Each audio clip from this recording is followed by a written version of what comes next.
దేశంలో కొత్త పార్టీలు ఎందుకు పుట్టుకొస్తున్నాయి, ఎలా బలపడుతున్నాయి? అధికారం అనుభవించిన పాత పార్టీలు ఏ కారణాల చేత తెరమరుగవుతున్నాయి?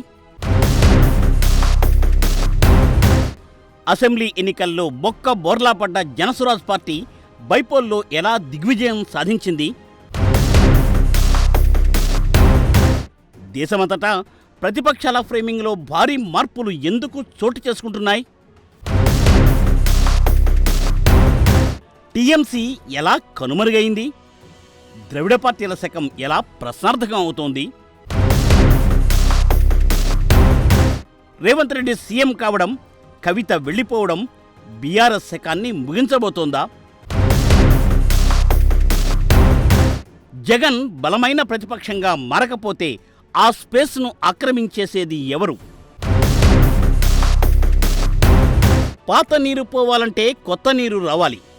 ఆ కొత్త నీటిని నూతన ప్రజాస్వామిక విప్లవానికి నమూనాలుగా కాసేపు అభివర్ణించుకుని సంబరపడిపోతే పోయేదేమీ లేదు కదా. ఎందుకంటే అధికారం అనే కుర్చీని దశాబ్దాల పాటు అంటిపెట్టుకుని దాన్ని విడిచిపెట్టడానికి ససేమిరా అనే రాజకీయ వృద్ధతరం కూడా ఎప్పుడూ పాడేది నవతరం పాటని. కాబట్టి ఎవరికి ఇష్టం ఉన్నా లేకున్నా కొత్త నీటి పాట అందరూ పాడేదే. ఆ కొత్త నీటిని అందరూ స్వాగతించాల్సిందే. ఈ క్రమంలో ఇప్పుడు దేశంలో చోటు చేసుకుంటున్న రాజకీయ పరిణామాలు, పాత పార్టీల స్థానంలో కొత్త పార్టీలు బలపడుతూ ఉండడం దేశానికి మేలేనని అర్థం చేసుకోవాలి.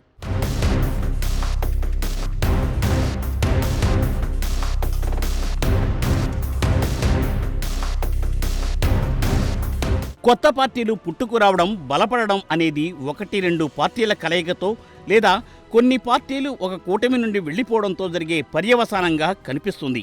అయితే తెర వెనుక వేసే రాజకీయ చదరంగ ఎత్తుగడల ఫలితమేనని అర్థం చేసుకోవడానికి సమయం పడుతుంది అంటే అతిశయోక్తి కాదు.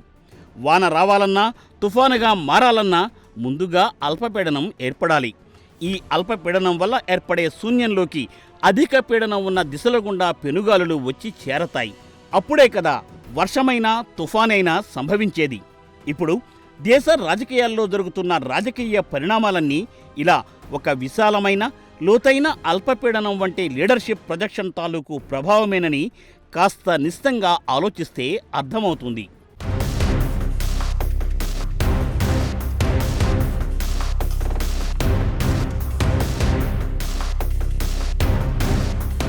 వ్యక్తి కేంద్రీకృత పాత పార్టీలపై ప్రజలకు మొహం మొత్తింది.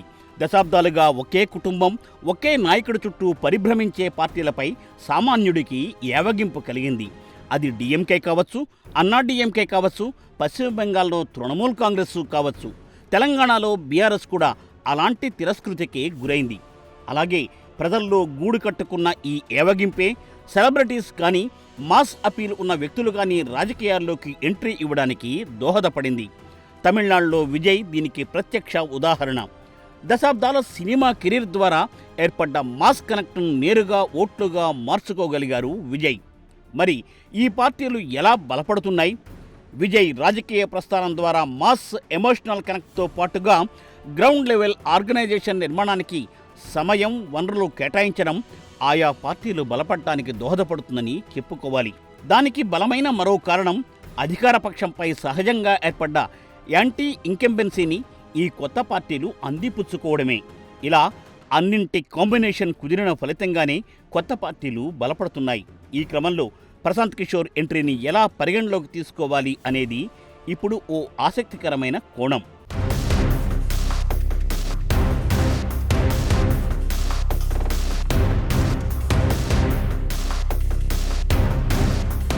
దాదాపు 9 నెలల క్రితం జరిగిన బీహార్ అసెంబ్లీ ఎన్నికలలో ప్రశాంత్ కిషోర్ నడిపిస్తున్న జనసురాజ్ పార్టీ ఒక్క స్థానంలో కూడా విజయం సాధించలేకపోయింది.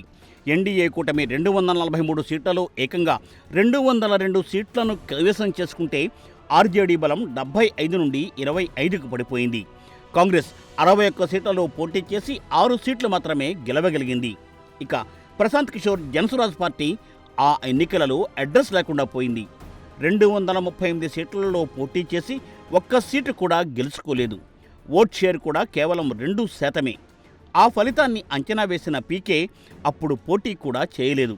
ఓటమి తర్వాత జన్సురాజ్ తన సంస్థాగత విభాగాలను రద్దు చేసుకుంది. కానీ ఈ కథ అక్కడితో ఆగలేదు. నితిన్ నబీన్ రాజ్యసభకు వెళ్లడం ద్వారా ఖాళీ అయిన బాంకీపూర్ ఉప ఎన్నికలో బరిలోకి దిగారు పీకే. దాదాపు 19,000 ఓట్ల మెజారిటీతో గెలుపు సాధించడం గమనించాలి. బీజేపీకి బలమైన కంచుకోటగా ఉంటున్న బాంకీపూర్లో పీకే గెలవడానికి ఇక్కడ ఏది దోహదపడిందో ఎవరి ఊహాశక్తికి వారికే వదిలేద్దాం.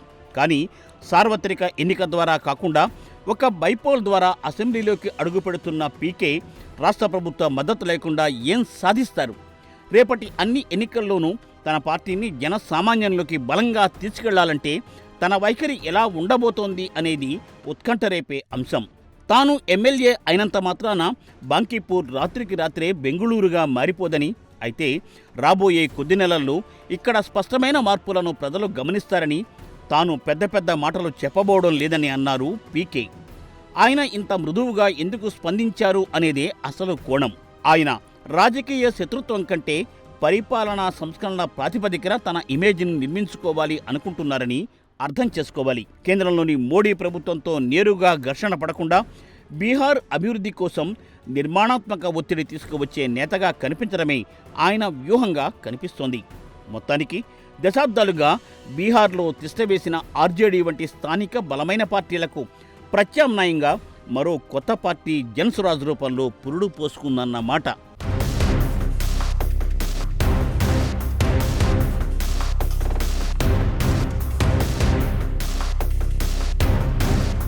ఇక పశ్చిమ బెంగాల్లో టీఎంసీకి చెందిన 20 మంది ఎంపీలు తిరుగుబాటు చేశారు. అత్యంత చాకచక్యంగా, అనూహ్యంగా Nationalist citizens party of India NCPI అనే ఒకానొక అనామక పార్టీలో విలీనమయ్యారు. ఎన్సీపీఐ త్రిపుర కేంద్రంగా రిజిస్టర్ అయిన పార్టీ. కేంద్ర ఎన్నికల సంఘం వద్ద గుర్తింపుకు నోచుకొని అత్యంత చిన్న పార్టీ. 2023 త్రిపుర అసెంబ్లీ ఎన్నికల ముందు మాత్రమే ఇది ప్రారంభమైంది. అలాంటి పార్టీకి నయా పైసా ఖర్చు లేకుండా, ప్రచారం చేసుకోవాల్సిన అవసరం లేకుండా వడ్డించిన విస్తరిలా ఒక 20 మంది ఎంపీలు ఒకేసారి వచ్చి విలీనం అయిపోయారు. బెంగాల్ రాజకీయాలలో మమతా బెనర్జీ అధికార దర్పాన్ని కుకటవేళ్లతో పికిలించి వేసిన అమిత్ షా వ్యూహ ఫలితం ఇది. మమతా బెనర్జీని ఓడించడం కోసం గత 10 ఏళ్లు కసరత్తు చేయడం ఒక ఎత్తైతే, మమత పార్టీ గెలుచుకున్న ఎంపీలను కూడా ఆ పార్టీ నుండి బయటకొచ్చేలా చేసి మరో కొత్త రాజకీయ పార్టీకి స్పేస్ కలిగించిన అద్భుతమైన ఎత్తుగడగా చెప్పుకోవాలి. 20 మంది ఎంపీల బృందంతో 3/2 వంతు మెజారిటీ కోటాను పూర్తి చేసి చట్టపరంగా ఎలాంటి చిక్కులు రాకుండా పక్కాగా స్పీకర్ ముందు విలీన ప్రకటన చేయడం గమనించాలి. ఇక్కడ ఈ ప్రక్రియ ద్వారా ఎన్డీఏ బలం పెరిగింది. టీఎంసీ దాదాపుగా అదృశ్యమైపోయింది. అంటే పశ్చిమ బెంగాల్ రాజకీయాలలో మమతతో పాటు టీఎంసీ కూడా కనుమరుగు కావడానికి లైన్ క్లియర్ అయిందన్నమాట. టీఎంసీ స్థానంలోకి ఎన్సీపీఐ దూసుకురావడానికి సిద్ధంగా ఉందని ఇక్కడ మనం గ్రహించాలి. అంటే కొత్త నీళ్లు వస్తున్నాయి, పాత నీళ్లు దిగువకు జారిపోతున్నాయి. ఈ పరిణామాల క్రమం ఎలా చూసినా మంచిదే కదా.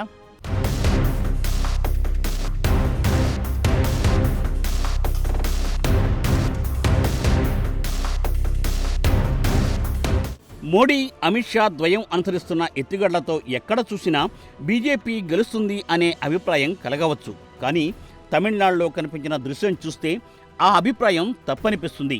50 ఏళ్లుగా తమిళనాడు రాజకీయాలను డిఎంకే, అన్నా డిఎంకే అనే 2 ద్రవిడ పార్టీలే శాసిస్తూ వచ్చాయి. గత ఏప్రిల్లో జరిగిన పోలింగ్లో మూడో శక్తిగా తెరపైకి వచ్చిన తమిళగ వెట్రి కళిగం టీవీకే అందర్నీ ఆశ్చర్యపరుస్తూ అతిపెద్ద పార్టీగా అవతరించింది. అధికార డిఎంకే ప్రతిపక్షంలోకి వెళ్లిపోయింది. బీజేపీ, అన్నా డిఎంకే కూటమి 3వ స్థానానికే పరిమితం కావాల్సి వచ్చింది.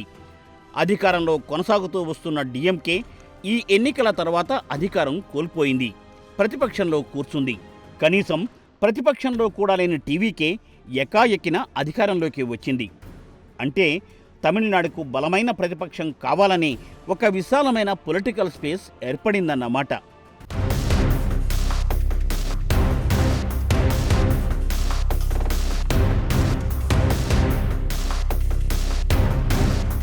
తమిళనాడులో విజయాన్ని బీహార్లో ప్రశాంత్ కిషోర్ బైపోల్ విజయంతో పోల్చి చూడాలి. ఇద్దరూ రాజకీయాలకు అవుట్సైడర్సే. కానీ తేడా ఏంటంటే ప్రశాంత్ కిషోర్కు ఉన్నది స్ట్రాటజీ నైపుణ్యం, డేటా అనాలిసిస్ టెక్నిక్స్ మాత్రమే. ఆయనకు మాస్ కనెక్ట్, సెలబ్రిటీ అపీల్ లేదు. విజయ్కు దశాబ్దాల సినిమా కెరీర్ ద్వారా ఏర్పడ్డ మాస్ ఫ్యాన్ బేస్ ఉంది. తమిళనాడుతో భావోద్వేగపరమైన కనెక్ట్ కూడా ఉంది.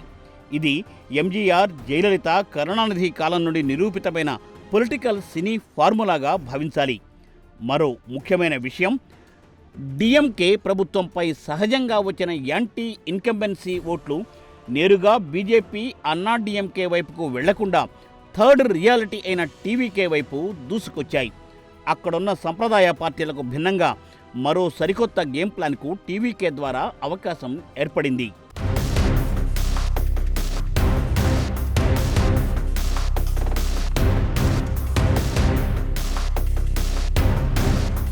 దశాబ్దాలుగా అధికారాన్ని అనుభవించిన ప్రాంతీయ, జాతీయ పార్టీలు నెమ్మదిగా ఉనికిని కోల్పోవడానికి లేదా తీవ్ర సంక్షోభంలో కూరుకుపోవడానికి 4 ప్రధాన కారణాలను పేర్కొనవచ్చు.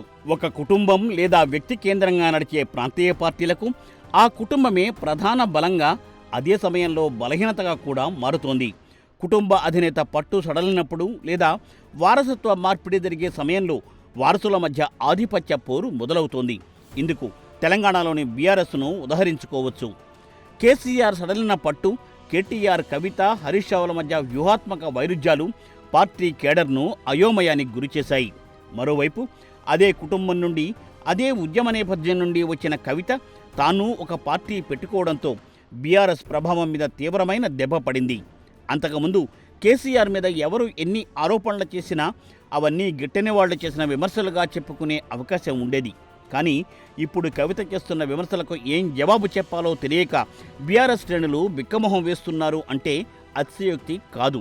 తెలంగాణకు బీఆర్ఎస్ వల్ల ఎంత నష్టం జరిగిందో లెక్కలు కట్టి మరీ కవిత చెబుతూ ఉంటే అంతకు మించిన డ్యామేజ్ కేసీఆర్కు మరోటి ఉంటుందా?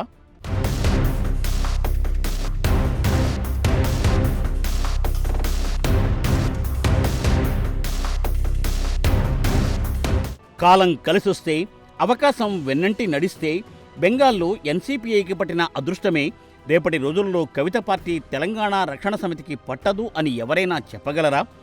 కొత్తగా ఏర్పడిన పార్టీలు కొత్త నీటి కోసం గేటెత్తి మరీ జనాన్ని ఆహ్వానిస్తూ ఉంటే ఏదో ఒకరోజు జడ్కు అదేదో చూద్దాం అనిపించకపోతుందా?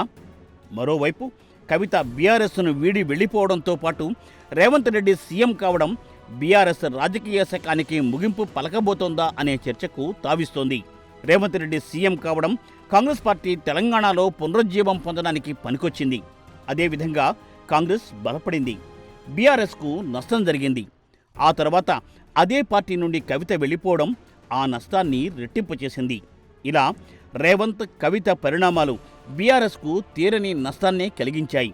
ఒకవైపు అధికారం కోల్పోయి ప్రధాన ప్రత్యర్థిగా కాంగ్రెస్ బలపడి అధికారంలోకి వస్తే, మరోవైపు సొంత కుటుంబంలోనే చీలిక వచ్చి ఓటు బ్యాంకు మరింత చెల్లాచెదురయ్యే ప్రమాదం బీఆర్ఎస్కు ఏర్పడింది. ఇది అచ్చంగా మహారాష్ట్రలో శివసేన, ఎన్సీపీ చీలిక లాంటిదే.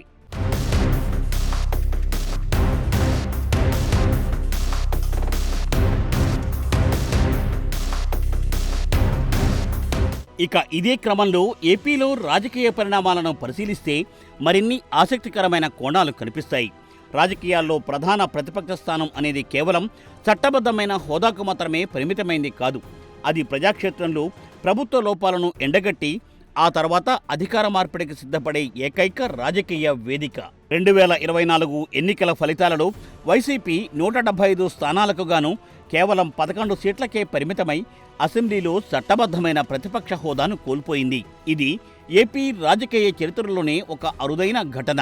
ఇది ఏపీలో ఒక లోతైన పవర్ వాక్యూమ్ను సృష్టించింది అని చెప్పాలి. ఆ వాక్యూమ్ను భర్తీ చేసుకోవాల్సిన సవాల్ను జగన్ ఫేస్ చేస్తున్నారు.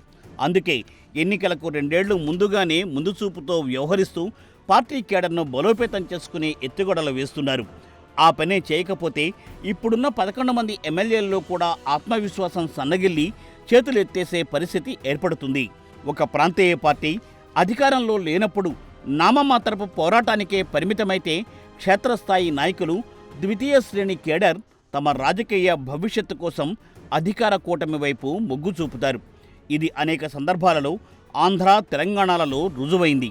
కూటమి పాలనపై సహజంగా అసంతృప్తి చెందే ప్రజలు తమ నిరసనను వ్యక్తం చేయడానికి మరో విశ్వసనీయమైన వేదికను వెతుక్కుంటారు.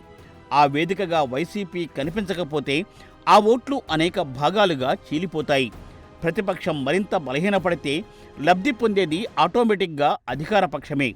అధికార కూటమికి తిరుగులేని రాజకీయ ఆధిపత్యం దక్కరాదు అంటే జగన్ బలం పెంచుకోక తప్పదు. ఒకవేళ జగన్ ఆ పని చేయకపోతే ఆ వాక్యూంలోకి అప్రయత్నంగానే మరో పార్టీ దూరిపోవడం ఖాయం. అది ఇప్పుడున్న పరిస్థితుల మేరకు జనసేన కావచ్చు, లేదా బీజేపీ కావచ్చు, లేదా రెండూ కలిసిన మరో కొత్త శక్తి పుట్టుకురావచ్చు.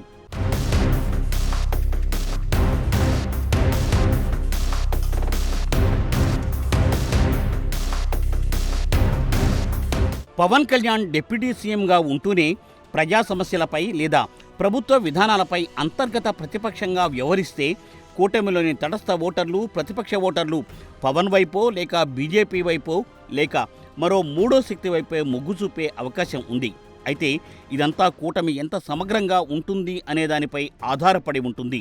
మరోవైపు జగన్ సోదరిగా వైఎస్ రాజశేఖర రెడ్డి కూతురుగా వైఎస్ షర్మిల మరింత యాక్టివేట్ అయితే ఆ సంప్రదాయ ఓటు బ్యాంకులో చీలిక వచ్చి షర్మిలను బలోపేతం చేయవచ్చు.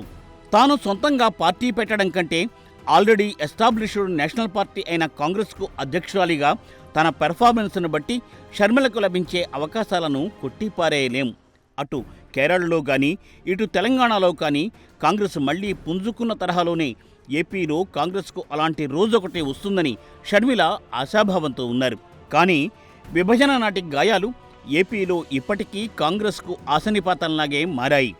ఏతావాత ఏపీలో జగన్ తన బలాన్ని పెంచుకోవడం అనివార్యం అవుతూ ఉండగా జగన్కు ఆ అవకాశాలు లేకుండా చేయగలిగే అడ్వాంటేజెస్ కూటమిలోని ఆ మూడు పార్టీలకే ఉన్నాయి. కానీ జగన్ ప్రతిపక్షంగా రాణించకపోతే ఆ గ్యాప్ను పవన్ లేదా బీజేపీ లేదా వారిద్దరితో కలిసిన మరో శక్తి పూరించాల్సిన పరిస్థితులు ఏర్పడవచ్చు.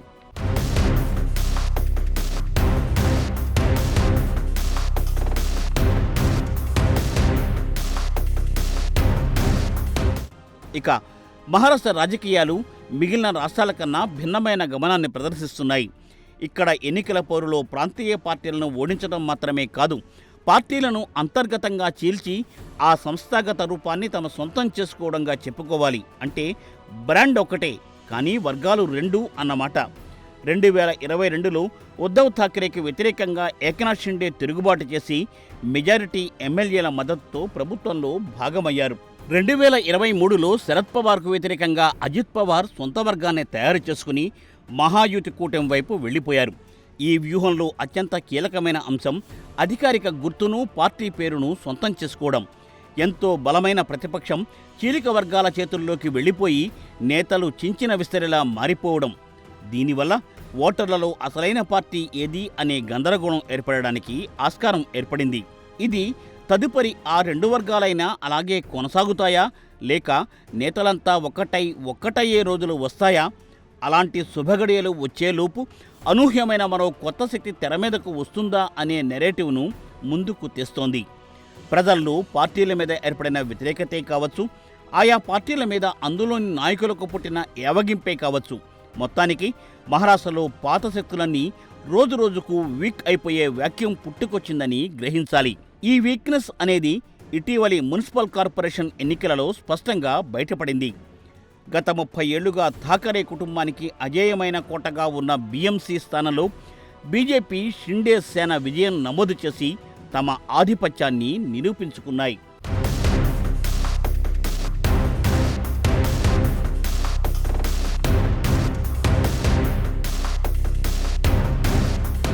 మరోవైపు దేశంలోనే అతిపెద్ద రాష్ట్రం, 80 లోక్సభ స్థానాలు, 403 అసెంబ్లీ స్థానాలతో ఉన్న యూపీలో కూడా అలాంటి పరిస్థితులే ఉత్పన్నం కాబోతున్నాయా అనే సూచనలు కనిపిస్తున్నాయి. ఇక్కడ 2027లో అసెంబ్లీ ఎన్నికలు జరుగుతాయి. ఇక్కడ రెండు ప్రాంతీయ పార్టీల గమనం భిన్నమైన దిశల్లో సాగుతోంది. బీఎస్పీ దాదాపు అంతరించిపోయే దశలో ఉండగా ఎస్పీ ఎలాంటి పెర్ఫార్మెన్స్ ఇస్తుంది అనే ఆసక్తి దేశ రాజకీయాలలో వ్యక్తమవుతోంది.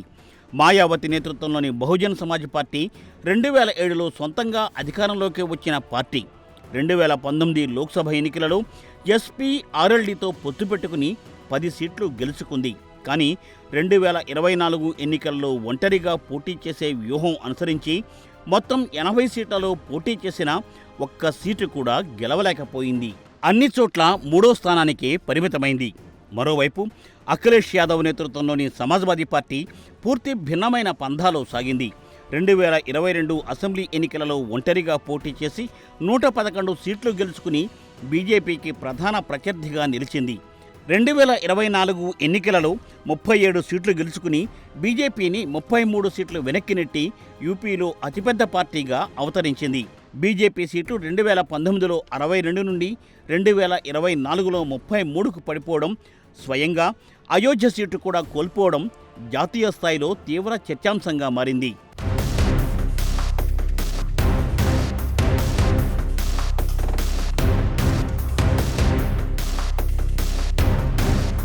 బీఎస్పీ ప్రధానంగా దళిత ఓటు బ్యాంకుపైనే ఆధారపడింది.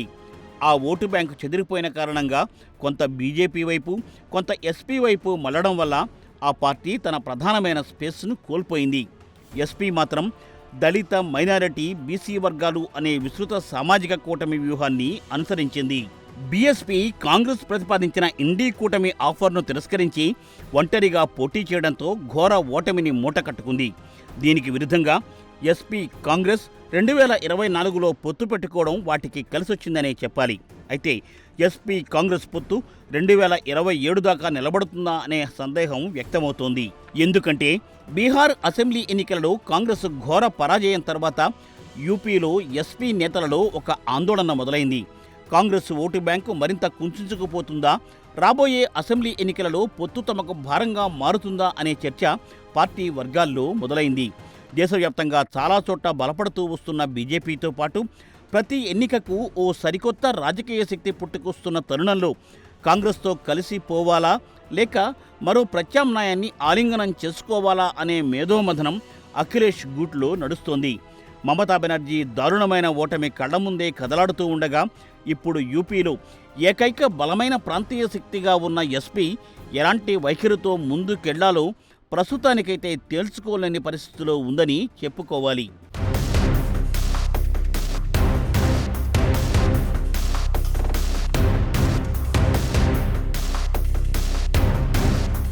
కర్ణాటకలో దేవగౌడ నేతృత్వంలోని జేడీఎస్ పరిస్థితి ఆసక్తికరంగా మారింది.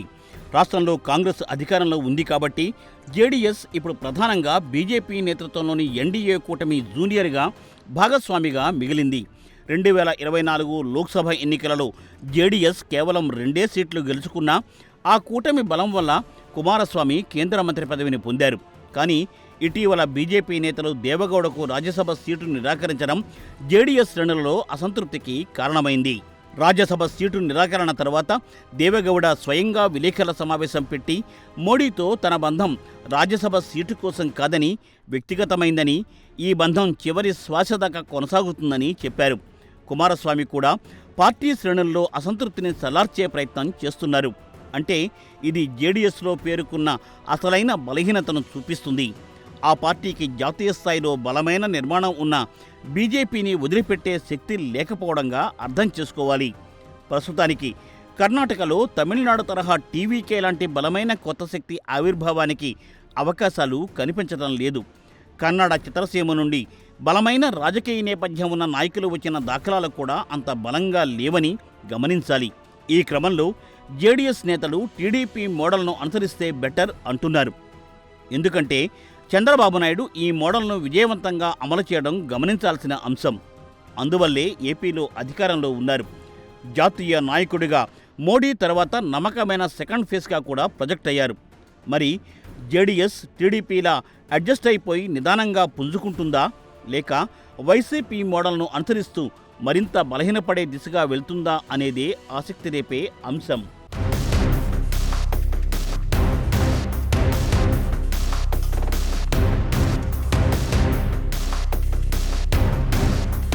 ఆఖరుగా దేశవ్యాప్తంగా ప్రతిపక్షాల ఫ్రేమింగ్లో భారీ మార్పులు ఎందుకు చోటు చేసుకుంటున్నాయి అనేది.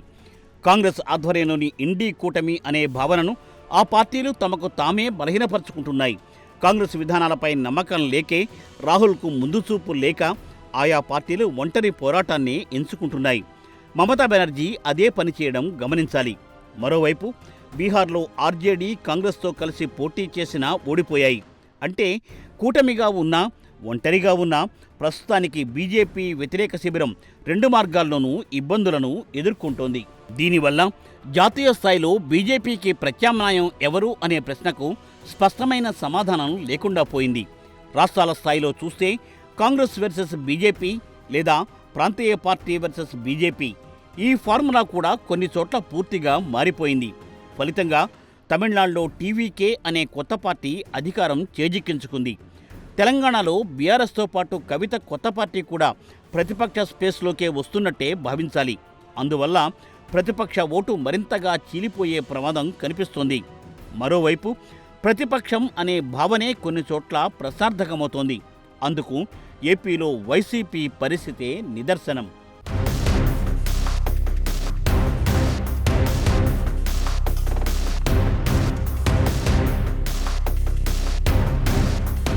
దీన్ని బట్టి చూస్తే మోడీ, అమిత్ షా అనుసరిస్తున్న వ్యూహాల్లో కొన్ని స్పష్టమైన విధానాలు కనిపిస్తాయి. ప్రత్యర్థి ప్రాంతీయ పార్టీని నేరుగా ఎన్నికల్లో ఓడించలేకపోతే దాన్ని లోపల నుండి చీల్చడం. మరో కోణం ఏంటంటే ప్రాంతీయ పార్టీలను శత్రువులుగా కాకుండా కూటమి భాగస్వాములుగా మార్చుకోవడం. జేడీయూ, ఎల్జేపీ, టీడీపీ, జేడీఎస్ వంటి పార్టీలు కూటమి భాగస్వాములుగా మారడం ఇందుకు ఉదాహరణ. ఎన్డీఏలో ఉన్నంతకాలం వీటి మనుగడకు ఢోకా ఉండబోదన్నమాట. అన్ని వ్యూహాలు అన్ని చోట్ల పనిచేయకపోవచ్చు. కానీ మోడీ, అమిత్ షా వద్ద plan A to plan Z వరకు ఎన్నెన్నో వ్యూహాలు, ఎత్తుగడలు ఉంటాయని చెప్పడానికి ఇంతకన్నా రుజువులు ఏం కావాలి? ఓవరాల్గా చూస్తే ప్రాంతీయ పార్టీల చాప్టర్ మొత్తంగా క్లోజ్ అవడం లేదు. కానీ పాత మోడల్ మాత్రం ఖచ్చితంగా మారిపోతుందని